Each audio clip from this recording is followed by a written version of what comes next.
दोस्तों, हम दो तरह की मम्मी को जानते हैं। एक वो मम्मी जिसने हमें जन्म दिया और एक जिसे देखकर अच्छे अच्छे खौफ खाते हैं। आज हम पहली मम्मी को छोड़कर दूसरी मम्मी की बात करने जा रहे हैं। ऐसे तो मिस्र देश की मम्मी को आपने टीवी में, फिल्मों में बहुत बार देखा होगा, लेकिन एक मम्मी ऐसी भी है जिसका नाम सुनकर अच्छे अच्छे गुमसुम हो जाते हैं, जिसने न जाने कितनी ही जाने ली है। साइंस की दुनिया में इतनी तरक्की करने के बावजूद भी जिसके बारे में किसी के पास कोई जवाब नहीं है। तूतनखामुन की वो मम्मी जिसके श्राप से आज तक कोई नहीं बच पाया और आज भी ये मम्मी एक पहेली बनकर रह गई है। तो आज हम आपको इसी शापित तूतनखामुन की मम्मी के बारे में बताने जा रहे हैं। तूतनखामुन की ये मम्मी मिस्र के एक पिरामिड में मिली थी। जब उन्होंने अपनी टीम के साथ तूतनखामुन के मकबरे की खोज की और जब वो इस मकबरे के अंदर गए तो उन्हें ऐसा लगा कि मानो वो एक तहखाने में न आकर एक बहुत बड़ी भव्य और सोने से भरे हुए महल में आ गए हैं। तूतनखामुन की एक बात काफी हैरान कर देने वाली है कि उनको अपने परिवार से बहुत दूर एक मकबरे में दफन किया गया था। प्राचीन मिस्र की किताबों के अनुसार तूतनखामुन की आत्मा को उनके पूर्वजों से मिलने से रोकना था और साथ ही उनकी आत्मा को भगवान से मिलने में किसी तरह की कोई अड़चन पैदा ना हो, इसीलिए उन्हें अपने परिवार के बाकी सदस्यों से दूर दफन किया गया। हालांकि जब कार्टन और उनकी टीम ताबूत के पास पहुंचे तो उन्होंने देखा कि तूतनखामुन का ताबूत बहुत छोटा था और उसे लोहे के टीन से ढका गया था।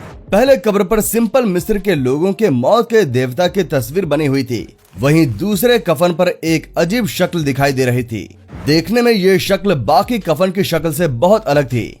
जब उन्होंने इस मम्मी की खोज की थी तो उस वक्त शव एक तावीज पहने हुए था और उनका पूरा चेहरा सोने से बने हुए मास्क से ढका हुआ था।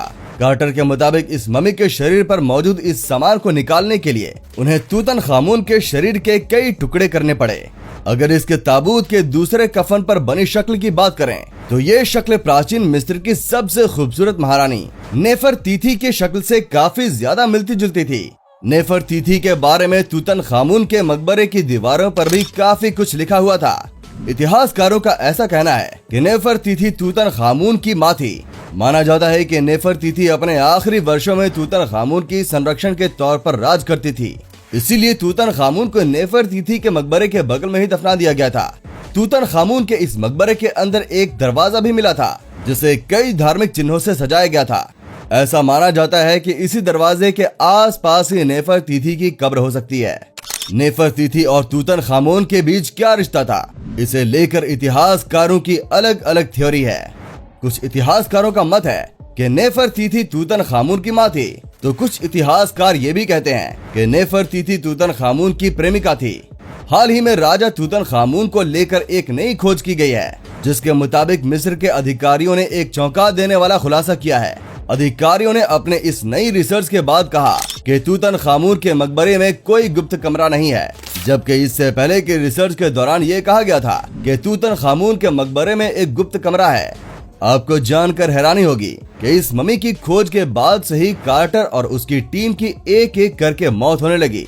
टीम के सदस्यों की लगातार हो रही मौतों के बाद कार्टर ने इस मम्मी को दोबारा से उसी मकबरे में दफनाने के लिए कहा। इसके कुछ समय बाद किसी रहस्यमयी बीमारी की वजह से हावर्ड कार्टर की भी मौत हो गई। लोगों का कहना था कि हावर्ड के इस मम्मी के श्रापित होने के बाद महसूस हो चुका था, लेकिन इसके बावजूद वो इसके श्राप से बच नहीं पाए और उन्हें भी अपनी जान गंवानी पड़ी, जिसके बाद दुनिया के सामने तूतनखामुन की शापित मम्मी का राज खुल गया। कार्टर के बाद कुछ अन्य शोधकर्ताओं ने भी तूतनखामुन की इस मम्मी का अध्ययन करने की कोशिश की। कार्टर के बाद टॉम कॉमन नाम के शोधकर्ता ने भी तूतनखामुन की मम्मी को रिसर्च के दौरान उन्होंने मकबरे की दीवारों और उसके आसपास के माहौल को समझने की कोशिश की। इस रिसर्च के दौरान उन्होंने पाया कि मकबरे के अंदर का माहौल बाहर के माहौल से काफी अलग था। आपको जानकर हैरानी होगी कि तूतनखामुन के कब्र के चारों तरफ भारी मात्रा में बेशकीमती खजाना दबा हुआ था, लेकिन साथ में एक चेतावनी भी लिखी हुई थी। उस चेतावनी में लिखा था कि जो भी राजा की शांति को भंग करेगा उसे मौत का सामना करना पड़ेगा। लेकिन सोने के लालच में एक एक करके सभी मारे गए और इस मम्मी के शापित होने की बात पूरी तरह से सच मान ली गई। इतिहासकारों की माने तो तूतनखामुन को 9 साल की उम्र में ही राजगद्दी मिल गई थी और 19 साल की उम्र में ही उनका देहांत हो गया था। इतिहासकारों के अनुसार तूतनखामुन का देहांत मलेरिया की वजह से हुआ था। तो दोस्तों, आज के लिए बस इतना ही।